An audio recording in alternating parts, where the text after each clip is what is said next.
Hi guys, Nigel with you, Nigel's Modelling Bench. Welcome back. This is part 6 now of this sort of beginner series, if you like.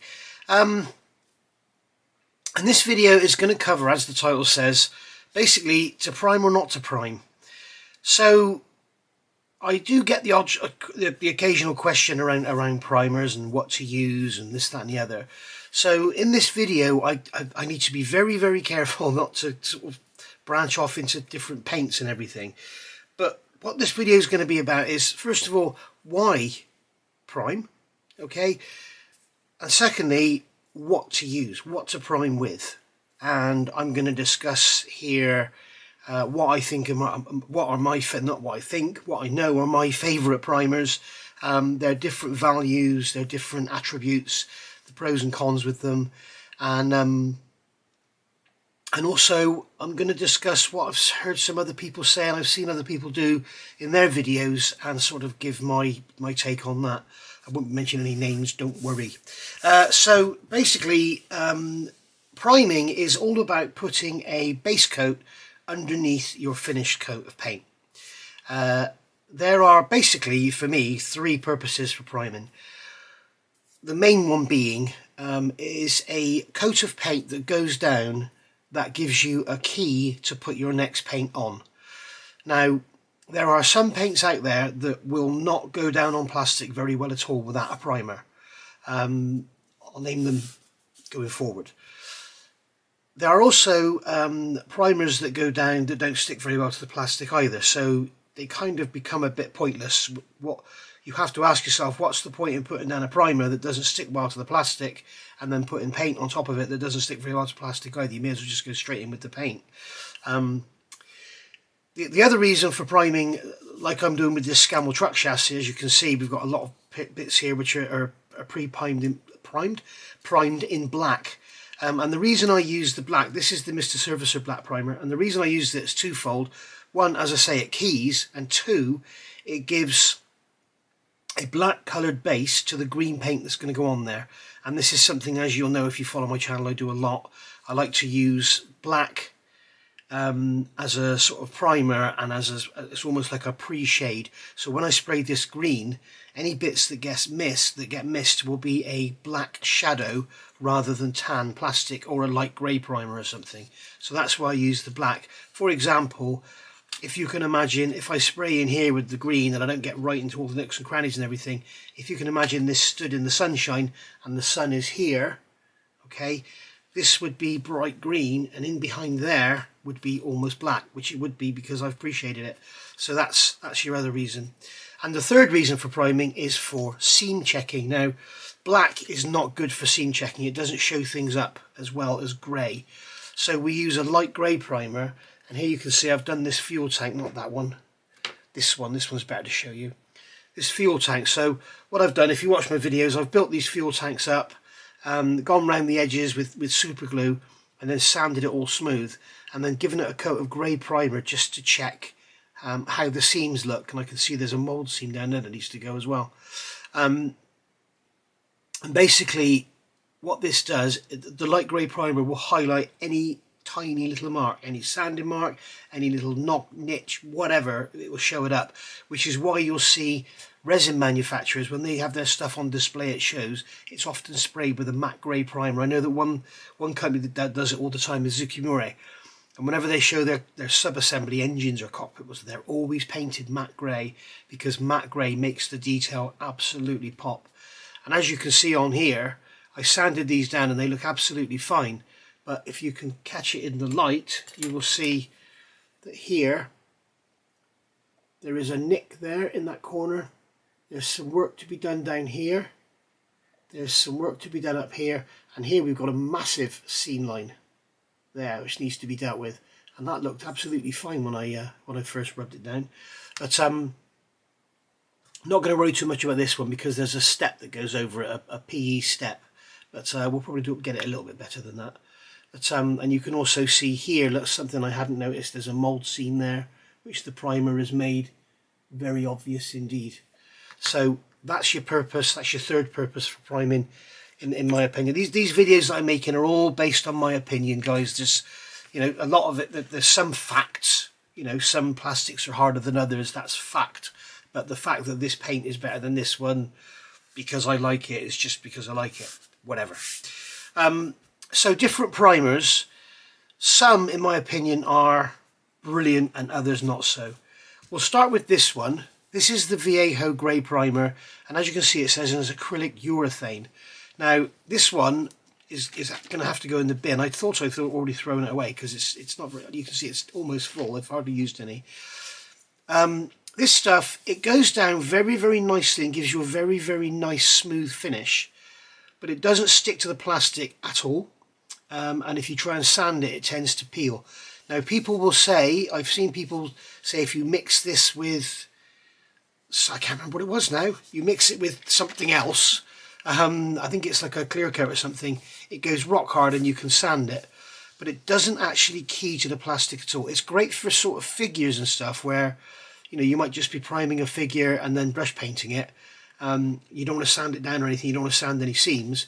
It'd be great for that, but for something like this where I want to go in and put some filler in and sand it, it'd be no good at all because it will actually just peel up. It just peels up like if you can imagine when you use this stuff, the liquid mask, you know, when it's dry you can sort of roll it up with your finger. That's what it's like. It just sort of peels up. It's not good at all in my opinion, and if you haven't got any, I wouldn't bother getting any. I just don't like it. I mean, this is really, that in the bottom you can see is gone. It's really, really gone off. It's absolutely solid in the bottom. So I'm going to have to chuck that out, I think. The next one, that's as I say, it's an acrylic urethane, so it's not too smelly. You still need extraction. You still shouldn't be breathing it in, but it's not as bad as some of the solvents I'm going to show you. This one here, this is the One Shot MIG. There are other brands as well. It's basically Badger Stynylrez. If you look on the back here, you can see it says Made in USA. It's Badger Stynylrez in a bottle with big sticker on it.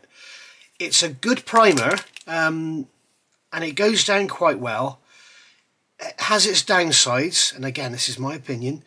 In time it thickens, so it needs to be thinned, and I've always struggled with thinning it. I've used Mr. Colour Leveling Thinner to thin it in the past and it's worked, and then another time it turned it into cottage cheese in my airbrush, which was great. I have yet to try it with this. This is the Modeller's World Acrylic Doctor Thinner, but it does go down quite nice when it's new, but once you've had it a while it tends to be quite difficult to spray. And also, again, you'll see that with a few of these products, they have this thing on the top for dispensing the paint.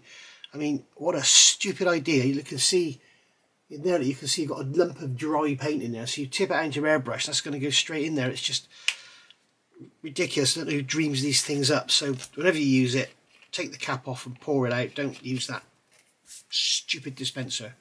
But yeah, MIG One Shot Primer. It's basically Badger Stynylrez. It's acrylic, so it's not as bad for you as the solvents. You still need to wear you know, masks. It's water-based, non-toxic, no strong smell, no thinning necessary. Shake well before using. Best applied with a 0.3 or larger needle at 20 to 30 psi. Airbrush from a distance of 4 to 6 inches. Well, 20 or 30 psi on something a little, you know, a little flimsy, and from 4 to 6 inches. My God, it's not a car you're spraying, you know. So there we go. I'm not sort of, you know, it does say wear a mask for protection, not recommended for use by children under 12. If ingested, do not induce vomiting, contact physician immediately. So as you can see, it's not 100% safe, it's not non-toxic, but it's a lot better than the rest of them I'm going to show you. So that's the One Shot. Now we have 3 here. These are the MRP fine surface primers in white, grey and black. They all perform exactly the same. They're just different colours, obviously. Now this stuff I really, really approve of. It's very, very good. It's available from here, Premium Hobbies. It's very, very good primer. It goes down absolutely beautifully. It has 2 downsides. It's very, very thin, so you use more than you would of other products, and also it's very, very toxic. You can see here it's flammable and it's toxic. Very dangerous fumes, using well ventilated area and use protective means, stored in original packaging. So It says it's suitable for plastic, metal, wood and resin. Shake until content is well mixed. Apply on clean, grease-free and dry surface. And I can vouch for it, it does. It goes down beautifully on anything and it dries beautifully. It is lovely. But again, stupid dropper on the top. Don't use it. Unscrew the lid and pour it out. You'll find if you try and use that, it just all runs and just goes everywhere. So don't ever bother with that. But yeah, MRP Fine Surface Primer, absolutely brilliant. Straight out of the bottle, straight into your airbrush, spray it, job done. No thinning required, nothing. And it goes down, as I say, absolutely beautifully. As I mentioned with the Viejo, if I was doing figures or something, I would use this because it's very, very thin. It goes down very fine and you can build it up. It's not like this is quite thick and this is like, you just paste it on and that's it, one coat done. Whereas this, you build it up. So it's a lot more finesse involved. It's a lot nicer to use and it gives a much better finish in my opinion. But as I say, it absolutely stinks. It's an acrylic lacquer. You need extraction, open windows, face mask, ventilated room and everything. You know, be careful. Don't just spray this in your room with a mask on and leave your dog or your cat sat in the corner of the room breathing it all in, because it's not good. Next of all is, as all of you know, is probably my favourite, Mr. Surfacer. And this is Mr. Surfacer 1200 and Mr. Finishing Surfacer 1500 Black. I thin these with Mr. Colour Leveling Thinners and I think they're absolutely awesome primers. They key to the paint. They actually key into the paint and they do, key into the plastic, which is giving you a great surface finish. This is the Mr. 1200 on here, thinned, and you can see it's a very, very smooth finish. It's lovely and it's very, very tough, and you can sand it and it just sands. It won't peel up or anything, and you can literally start working with it within a couple of hours. You don't need to leave it overnight to dry or anything. And the only difference with the Mr. Finishing Surfacer 1500, I'm sure the only difference is this 1500 number is a pigment in there or something. It's a grain within the paint. But you can get the Mr. Surfacer from 500 all the way up. So we've got 500, 1000, 1200 and 1500. And there's all different colours. There's black, white, brown, pink. There's all the different colours under the sun. But it's absolutely brilliant stuff. What I do is I've got a jar here that I keep, which is just for the airbrush, and that is kept thin. And you can see it's thinned. Whoops, it's thinned. People always ask me what ratio do you use? What ratio do you use to thin Mr. Surfacer? Let's ruin that mat, isn't it? The answer is there is no ratio with Mr. Surfacer. Over time, it thickens.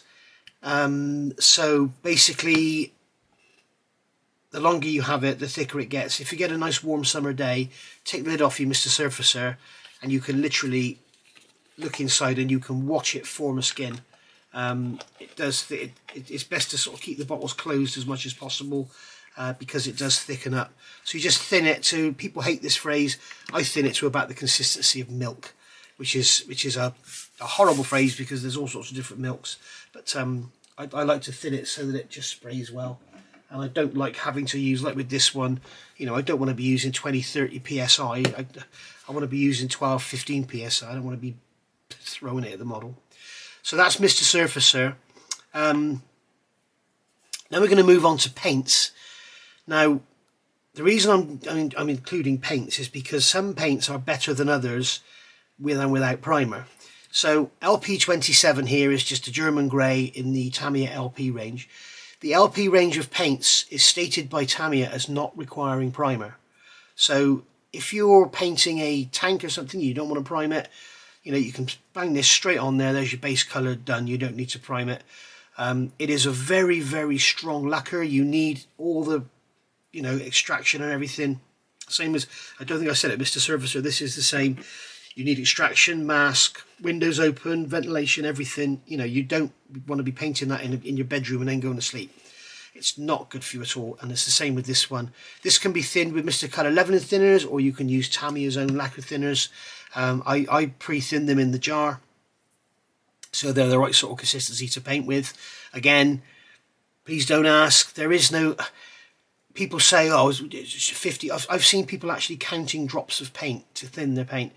There is no correct mix, Okay, you've got to do it so that it's right for you. If you have a great big airbrush like this Bart Sharp one with a 0.5 needle, you could probably spray this straight from the jar. Whereas if you've got like my other one, this one here, which is the little Revolution with a 0.3 needle, you need to thin it. Now, do you want to thin it so you get like a nice thick even grainy coat, or do you want to thin it so that it's really thin and you can build it up like the MRP? There is no correct answer, there's no right and wrong way, there is how you like to work. Some people like to use higher air pressures, some people like to use lower air pressures. I like to keep the air pressure low because it keeps the overspray down and it keeps the room less smelly. So there we go, but I don't want to go too far off into the other things of painting. This is all about primers. So LP27 is German grey. I've just used it because it happens to be the first one I picked up and it's grey. So yeah, this one is, you can put it straight on the plastic. You don't need a primer according to Tamiya, but we'll test that out. Here's the Tamiya XF range. I'm using XF67 because I've got lots of it. XF67 NATO Green. Now this is an acrylic paint and it's water soluble, so I've never actually tried it, but I believe you can thin it with water and spray it. I've never actually tried it. I generally thin it with Mr. Colour leveling thinners, okay, but you can use X20A, so we'll test it with X20A.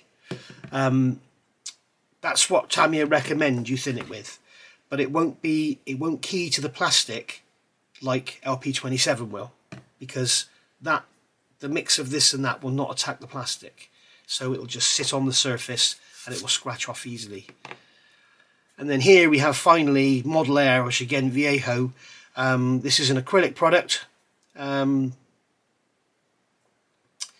is it in English? I can't see it in English. We're water-based acrylic, quick drying, shake well. That's it. That's all it says. You do have to shake it very, very well. When you spray this, you have to use the Viejo. I've got a bottle here. I forgot to get it out on the bench. Here we go. This is the Airbrush Flow Improver. If you don't use Airbrush Flow Improver, it tends to sort of dry up in the nozzle. If you are using this, I would thoroughly recommend a primer. Same with the AK paints in the same sort of shape bottles. Same with Ammo MIG.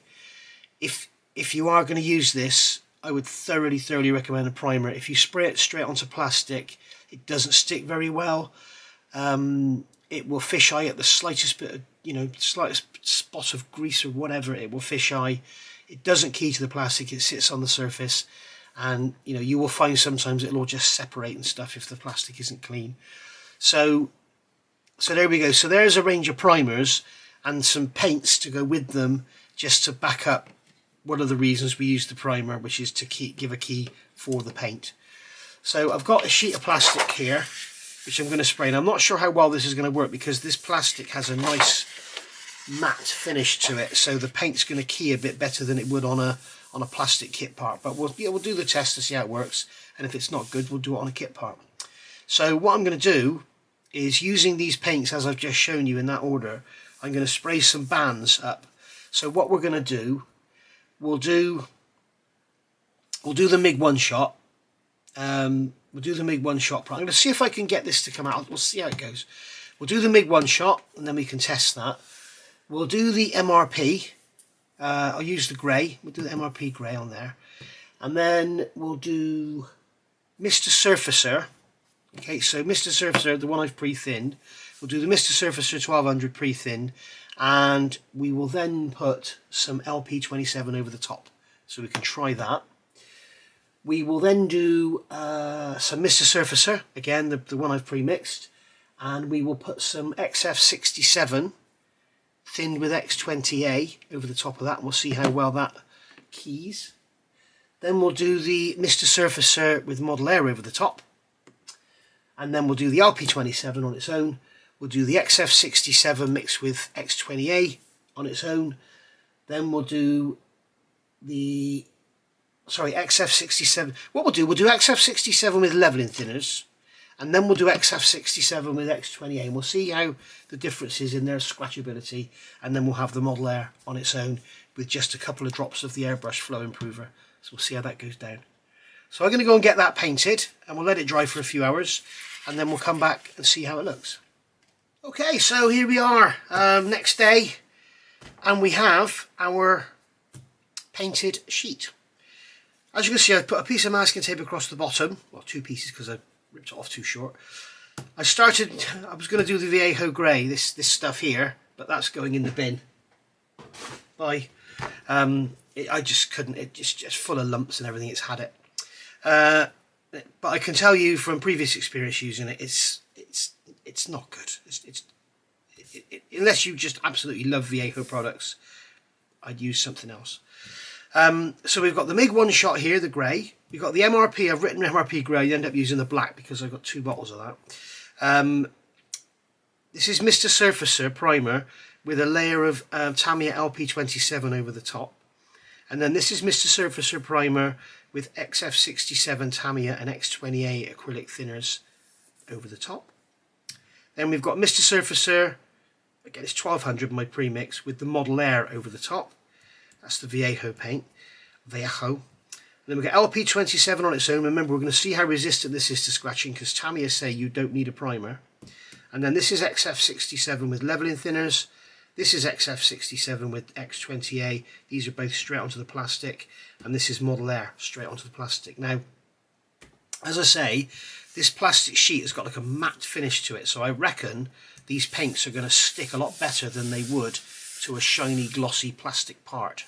So we will have to see how this test works out. And if the evidence doesn't stand up, you'll have to take my word for it that when you're actually spraying a model, it doesn't quite work the same. So I've got a rule here, and I'm just going to use the corner of this rule just to see the resistance. But first of all, we're looking at the primers. This one here, this MIG one shot, if I can just show you in the camera, hopefully you can see. If you compare the MIG one shot to the MRP, hopefully you can see how much smoother you can almost hear it. When I rub this one, you can hear that that one is rougher. Yeah? I think what we'll do as well, we'll do a sanding test with a coarse sanding stick. We'll see how it stands up to that. So, personally, I mean, this is probably the best primer here, but Mr. Surfacers are just a lot more convenient because I've got loads of it and I've got loads of thinners. Whereas to do like a truck chassis or something with MRP, you would use a lot of paint. But it is beautiful and it does go down absolutely wonderfully. And I can tell you something else as well, it's very, very resistant. I did a test a little while ago. If you go back and look at my videos, I did a test with this stuff because this stuff is known to eat paint. This is Markfit Super Strong decal setting solution, and I've warned people about using it because you get it, you think, oh, I'll paint it on the wing like you would with anything, and it just dissolves the paint around the decal. So what I have found is the MRP paint, that doesn't touch it. So that's how tough it is. And then here we've got the LP27, which is the Tamiya LP colours directly, sorry, on top of the Mr. Surfacer. So we'll see how resistant that is. So this one shot is an acrylic primer, as I said, it doesn't key to the plastic. And as you can see, it's quite easy to just peel up. Okay, so that's the one shot. This is the MRP, and as you can see, it is a lot more resistant. It's keyed to the plastic. It's not just lifting up like this is. I mean, this I could probably, there we go, scrape it off. This I cannot scrape it off. You can see it's lifting it, but it's not just lifting it off like that one is. So the Mr. Surfacer with LP27 on top, that's very resistant. The XF67 over the Mr. Surfacer, you can see the XF67 is coming up. The Mr. Surfacer is remaining behind. We've got the Model Air with Mr. Surfacer. That is unbelievably resistant. I can't believe how resistant that Model Air is. That's gone down and stuck to that Mr. Surfacer really well. LP27 on its own. See, Tamiya said you don't need a primer, but it does just lift. So this is XF67 with leveling thinners. You can see XF67 with leveling thinners is tougher than LP. Same angle, same force, yeah. So there we go. XF67 X20A. That's probably about the same as the LP.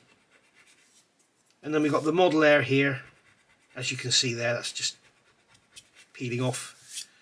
So I can tell you now, like I say, you have to take my word for it. This plastic sheet is a lot better than a plastic model because it's got this kind of matte finish to it, and the paint is sticking a lot better. I know from experience with using Model Air on plastic, you can literally scratch it off with your fingernail.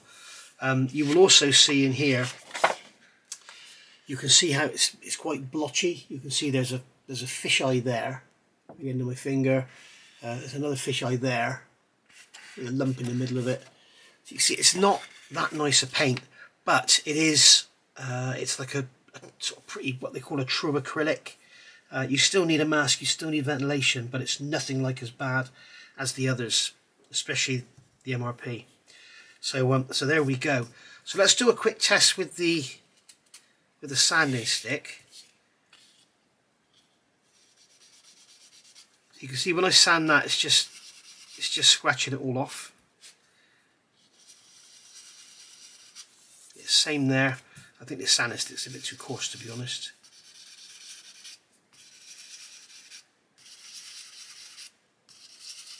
Yeah, they're all pretty much of a muchness.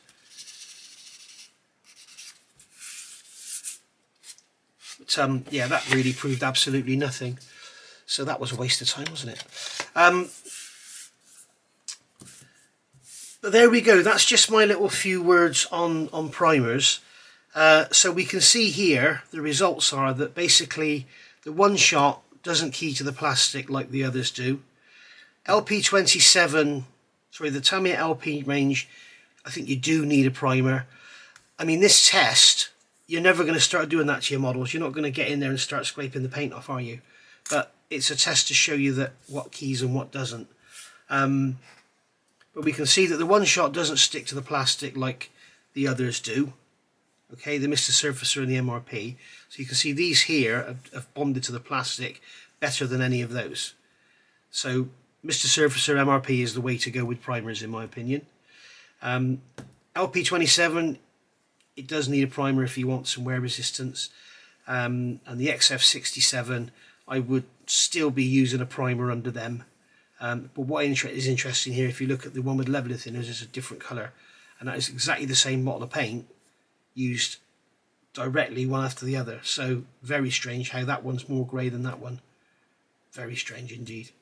And the Model Air has performed a lot better than I thought it would, but as I say, this plastic sheet has got a slightly matte finish.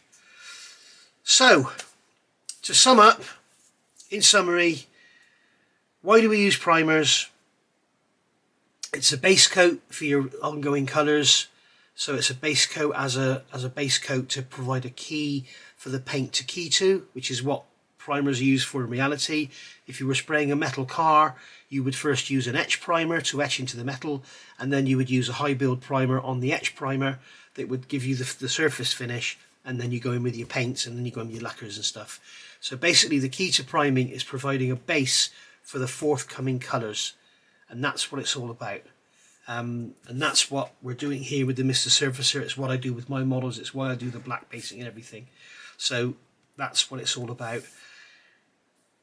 It's providing a colour if you want to, a pre-shade, which I do as well. So not only my black Mr. Surfacer that I use is not only providing a key for the paint, it's providing the base coat for the pre-shading, and then also it's giving you the guide coat that you can actually look to see if there's any damage before you go in with your final colour. So there we go, guys. As I say, the sanding test was really not much at all, but what it did prove is that none of them just peel up. If we'd had that Vallejo grey on there and I tried to do that, it would have just lifted up like a sticker. It would have just peeled away. So, but you can see that this one isn't key to the plastic like the others are. Neither is the LP27. And I think now I'm just repeating myself. So I shall say goodbye. Hope you've enjoyed that. Any questions, comments, put them down below. Hope you got something from it. But it just really answers the questions. Why do I prime? Do I need to prime? There you go. Thanks for watching. Bye for now.